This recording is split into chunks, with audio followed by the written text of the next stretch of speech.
We all know what a cannon looks like. They are a fixture of naval battles and one of the first things that come to mind when you think of a pirate ship. There were many different types of cannons in use during the golden age of piracy, and the cannons were rated by the weight of the cannonball they could fire. For example, a 6-pounder would fire a shot that weighed approximately 6 pounds, and a 32-pounder would have fired a 32-pound ball. I should first explain that on board a ship, a cannon is referred to as a gun. Guns were heavy. A 24-pounder could weigh around 2 tons, and the recoil could actually knock the oakum out of the ship, causing it to spring leaks. Larger guns also required more men to operate and took longer to reload, while smaller guns were able to be loaded much faster, so the pirates could create an almost continuous fire. It also made little sense to have large guns that would significantly damage the ship, because the pirates wanted the ship and the cargo intact, and with as little damage as possible. Guns were loaded with a variety of ammunition besides the traditional cannonballs we see in movies. Bar and chain shot was a type of ammunition that was designed to disable a ship by tearing through masts or ripping through the rigging and sails, turning them to shreds. Bar shot was pretty much 2 cannonballs attached by a solid bar, and chain shot was 2 half balls that were notched so they fit together when loaded and connected together with the chain. Then there was bundle shot.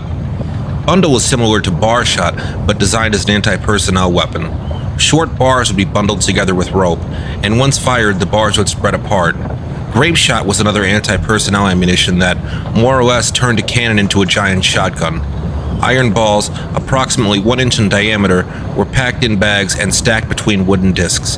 When fired, the balls would spread out and decimate anybody in their path. Pirates would also pack cloth bags with scrap iron, glass, and nails and fire those as well.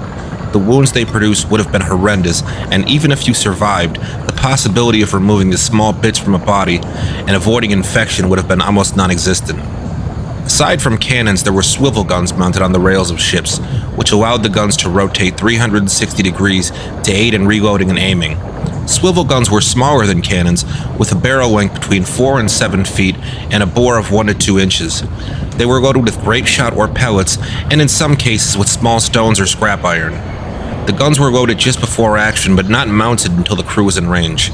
This was done so the enemy would not know where the strongest or weakest place on the ship was. Being able to quickly move the guns also gave the pirates the ability to direct firepower where it was needed the most. Many swivel guns were breech-loaded, which means there was an opening at the back of the gun.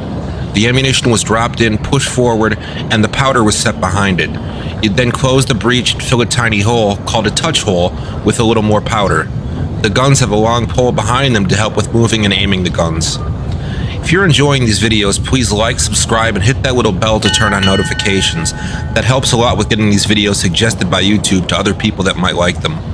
And as always, if you have any questions or suggestions for future videos, or if you just want to say hello, please leave us a comment below.